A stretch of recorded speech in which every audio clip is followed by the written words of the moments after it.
Graça e paz, povo de Deus. A Igreja Católica é a única Igreja de Cristo? Hoje o tema é forte, é polêmico, mas é necessário. Vamos trazer a verdade e te libertar do engano de uma vez por todas. Essa pergunta nós vamos responder com a palavra na mão e o Espírito Santo no coração. E eu já adianto, esse vídeo não é para atacar pessoas, mas para derrubar fortalezas espirituais e mentiras que têm aprisionado milhões de almas por séculos. Antes de continuarmos, escreve aí nos comentários de qual cidade você está nos assistindo e que horas são por aí. Vamos ver até onde essa verdade vai chegar hoje? Nos diga também se você já foi a uma igreja católica e qual foi a sua experiência por lá. Agora escute com atenção. Durante séculos, milhões de pessoas foram ensinadas que a Igreja Católica Apostólica Romana é a única e verdadeira Igreja de Jesus Cristo na Terra. Mas será que isso é verdade? Ou será que estamos diante de uma das maiores distorções da história da fé cristã? A verdade é que Jesus nunca fundou uma instituição chamada Igreja Católica Romana. Ele fundou um corpo espiritual formado por todos os que nasceram de novo, lavados e remidos pelo sangue do Cordeiro. Um povo separado, santo, cheio do Espírito, que anda em obediência à palavra. No Evangelho de Jesus, segundo escreveu Mateus, capítulo 16, versículo 18, Jesus diz: "E fecarei a minha igreja, e as portas do inferno não prevalecerão contra ela." Mas que igreja é essa? Será que é um prédio? Um sistema político-religioso com sede em Roma?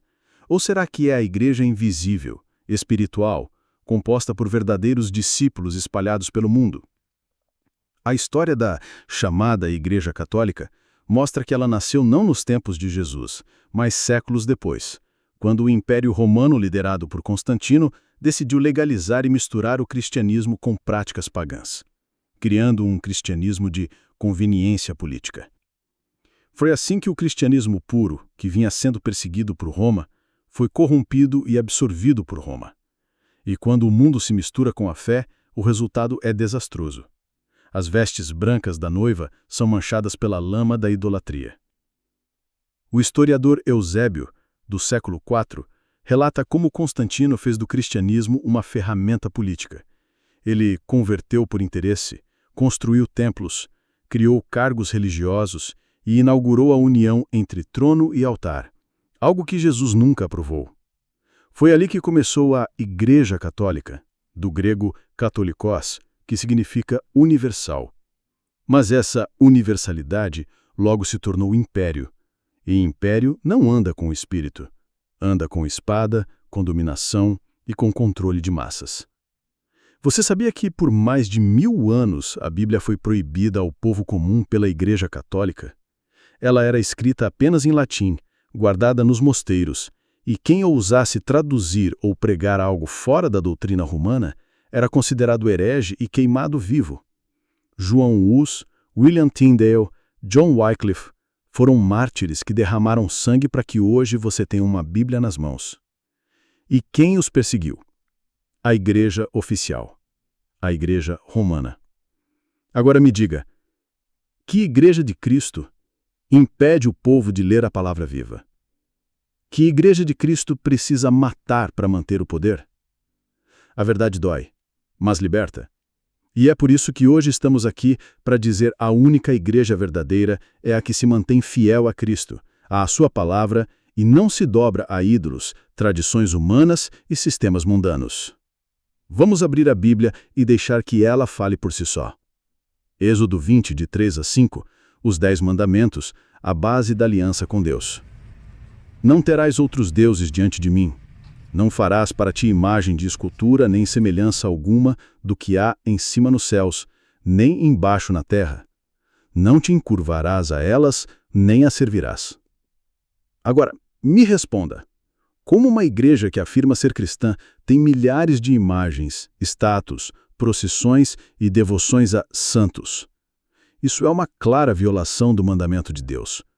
Maria, Pedro, Paulo, João, todos esses foram servos fiéis, mas nenhum deles aceitaria adoração. Aliás, veja o que o próprio apóstolo Pedro fez. Atos 10, 25 a 26.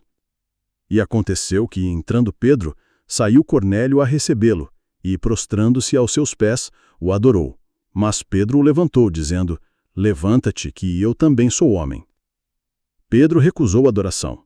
Mas hoje, milhões se ajoelham diante de sua imagem em templos, acendendo velas, fazendo promessas, pedindo intercessão, como se ele tivesse algum poder espiritual, além do de qualquer outro crente. A verdade, meu irmão, é que a idolatria é um laço espiritual mortal. Ela desvia os olhos de Jesus, confunde a fé e bloqueia a comunhão verdadeira com Deus. 1 Timóteo 3,5 diz claramente: porque há um só Deus e um só mediador entre Deus e os homens, Jesus Cristo, homem.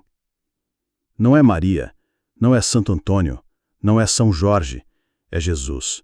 Só Jesus, sempre Jesus. Agora, veja o que o próprio apóstolo Paulo diria a essa distorção, Gálatas 1,8. Mas, ainda que nós mesmos, ou um anjo do céu, vos anuncie outro evangelho além do que já vos temos anunciado, seja anátema. Paulo foi claro: qualquer evangelho diferente daquele que coloca Cristo como centro é maldito. E o que vemos na igreja romana? Missas em latim que ninguém entende, repetições mecânicas de orações como mantras, crença em purgatório que não existe na Bíblia, indulgências, perdões comprados, títulos como Papa, Padre Espiritual Supremo, algo que Jesus proibiu, Mateus 23:9. A ninguém na terra chameis vosso Pai, porque um só é vosso Pai, o qual está nos céus. E o que dizer da infalibilidade papal? Um homem falho, pecador, limitado, sendo considerado infalível em questões de fé e moral?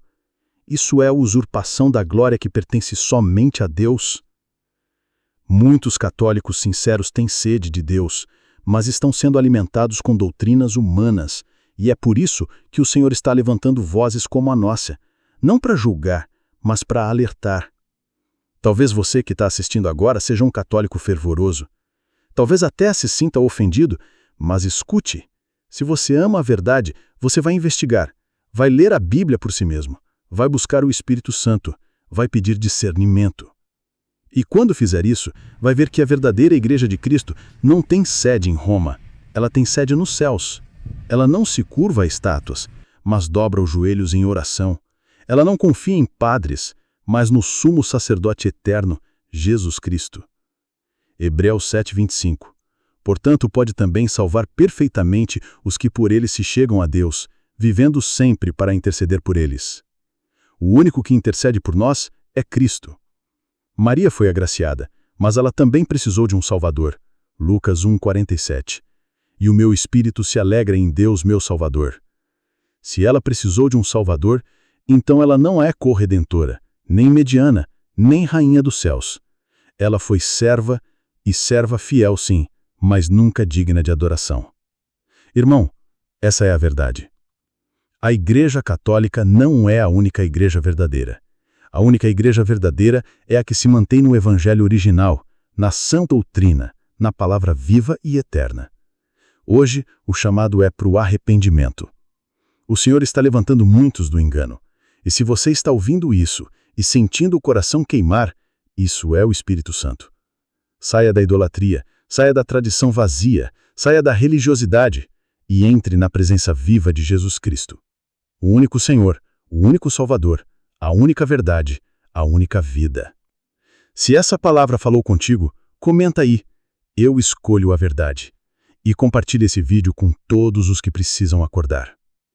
Vamos orar juntos? Senhor Jesus, abre os olhos dos que estão cegos pela tradição.